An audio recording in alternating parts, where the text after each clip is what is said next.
my new segment, What the did I just get diagnosed with? Today we're going to be talking about bursitis, specifically hip bursitis, which is one that I see pretty commonly in the clinic.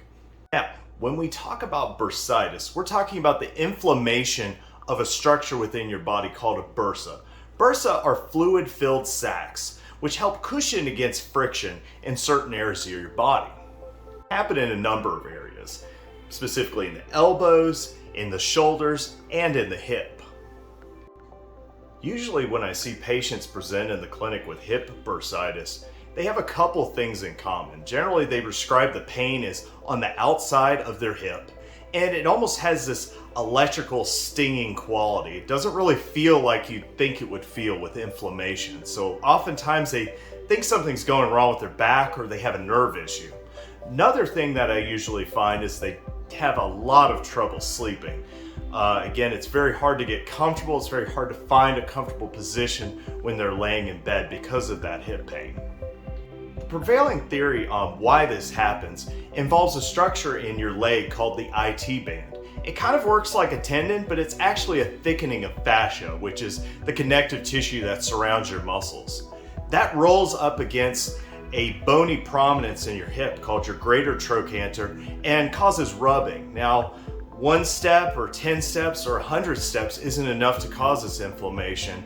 A couple 100,000 steps is. So we often think of this as a repetitive motion injury. When I'm looking to treat this, I'm generally looking at strengthening areas that might be weak in the hip and encouraging mobility within that IT band. So I'm going to be using a lot of mobility exercises, a lot of things like you've probably seen people do foam rollers. That's very important as self-management techniques. Oftentimes I tell people to use ice on this and use it religiously. You need to be icing almost every night before you go to bed, and you need to be icing until it goes numb. That can be very effective for short-term pain relief for this. Another thing that people can do for pain management on this is regular use of non-steroidal anti-inflammatories, and that'd be like your aspirins, your ibuprofens, diclofenac.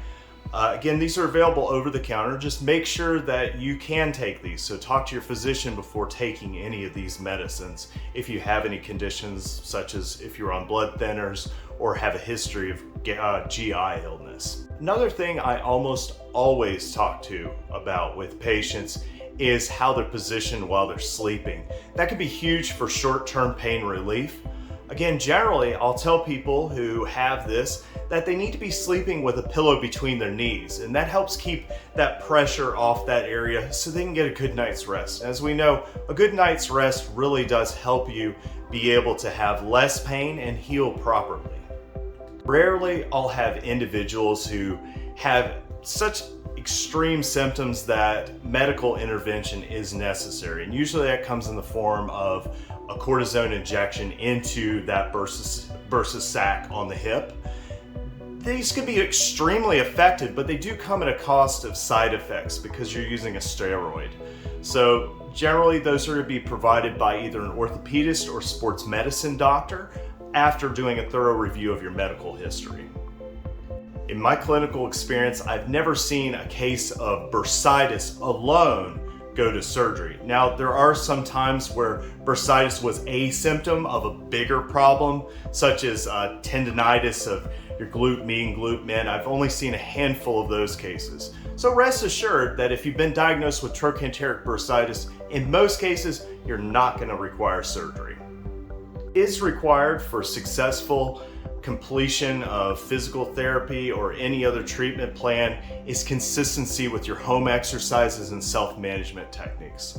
All too often I've seen people kind of let off the gas a little bit too early, maybe after 2 or 3 weeks, and symptoms will return, and they return even worse. So it really worries people. But just understand that you need to be consistent for about 4 to 5 weeks for symptoms to be completely under control. Also making sure that you're giving it time to address some of those underlying causes, such as the hip strength and mobility issues and IT band mobility issues. I hope this has put your mind at rest with your diagnosis of trochanteric bursitis or hip bursitis. I hope this has helped you find your meaning in movement.